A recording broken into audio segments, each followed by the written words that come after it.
Hey guys, welcome back to the channel. I'm Relix, and today I just want to congratulate the Florida Panthers on winning the Stanley Cup after an amazing 7-game series between them and the Edmonton Oilers. As you guys may have heard from my past videos, I was rooting for the Oilers ever since they beat the Kings in the first round of the Western side of the playoffs, the Pacific Division. And yeah, I'm just a little disappointed that the Oilers didn't win. However, respect to the Panthers, of course, because they definitely showed resilience. They showed a lot of skill and had a lot of talent throughout their entire lineup. If I had to look up and down the lineup, I do think the Oilers had the best team I've seen them have since I've been watching hockey for the past, 13 years. But as far as the team that was better, yes, I do believe the Panthers had the slight edge as far as a lineup is concerned. Overall, though, both teams had phenomenal lineups, phenomenal players, phenomenal talent, and everyone put their best out there for sure. I definitely think, both sides had things that they could have improved upon. Obviously, the biggest thing I think is going to be that the Oilers, they didn't get enough. They didn't get enough from their top players in the games that mattered. And the games that they did win, we see the results. They can win, not just because their star players are scoring, but they do have depth scoring. And I think that was a testament to this game as well, which was a 2-1 finish for the Panthers win. Both the Panthers and the Oilers, they didn't score with their top players. They scored with their depth players, their middle guys. And I also think their bottom liners also played hard. I thought both sides were very good offensively and defensively, and both had chances to win the cup. And the Panthers came up on top. So congratulations to them. Obviously, I was cheering for the Oilers because I do want to see McDavid and Draisaitl specifically. I want to see them win a cup. I mean, you don't just go through hockey and watch the greatest players of a generation not win a cup, right? It's just sad. It's just disappointing to see if that happens, right? And so I think this was one of those moments where, hey, you know what? This is their chance. I think they should get it now. Because I don't want. Obviously, I'm a Kings fan, right? Obviously, I want the Kings to win all the time, but you gotta cheer for the greatest player in the world currently, in the world right now, and McDavid is definitely that. So it's disappointing to see that he didn't win. One thing I also want to point out is the Panthers. I have a few players there that I do follow. Players like, for example, Barkov, who everyone compares to Anze Kopitar a lot. I mean, he's definitely a player that I want to watch and pay attention to for sure. Sergei Bobrovsky, obviously, he was one of the Conn Smythe candidates. However, after this playoffs, of course, there's no question that McDavid was going to win it. I mean, if anyone said otherwise, you're out of your mind. So McDavid deservingly got the Conn Smythe. But yeah, Bobrovsky, longtime veteran, obviously happy that he won his first cup as well. And then, of course, my biggest is Oliver Ekman-Larsson, former captain of the Coyotes. He's my favorite player outside of the Kings, just straight up favorite player outside of the Kings. And I may have been cheering for the Oilers, but I am so happy that he finally got to be a Stanley Cup champion. And when I saw him raise that cup, I was just so ecstatic. I was like, finally, he gets some credit. Because let's be honest, you guys could say, anyone could say whatever they want. I think the Panthers survived this season as well as they did because Ekman-Larsson was part of the Panthers organization. Came in as a free agent, and I think it was a free agency, and he brought the team together because Montour and Ekblad were both out, throughout the first half of the season. Ekman-Larsson took it upon himself, and the organization trusted him to be their number one defenseman in their place until they return. And I think even going into the playoffs too, I mean, even in this game, this final, he was the defenseman on the top line of the Panthers power play.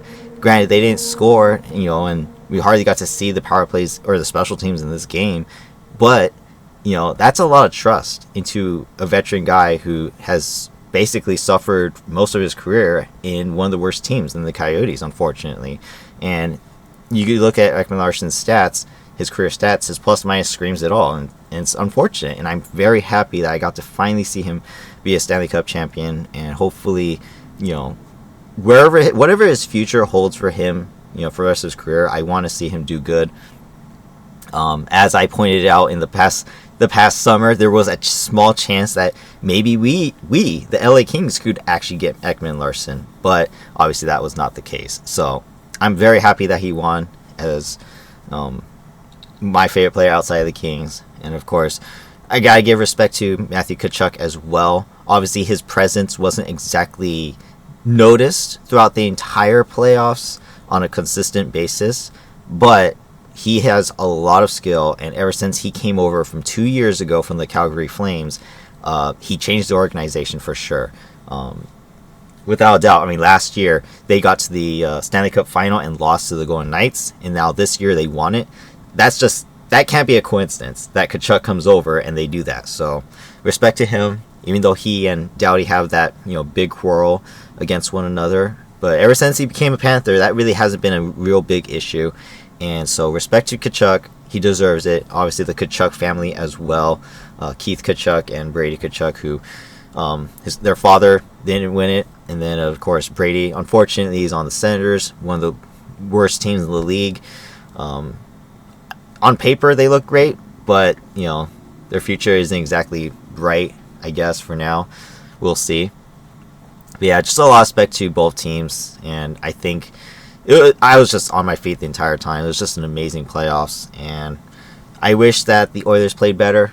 I really did. If you guys look at the final box score, obviously, players like McDavid, Draisaitl, Hyman, etc., they didn't score, and unfortunately, that's kind of the story of the final game. The bigger guys didn't get it done, and that's just the way it goes.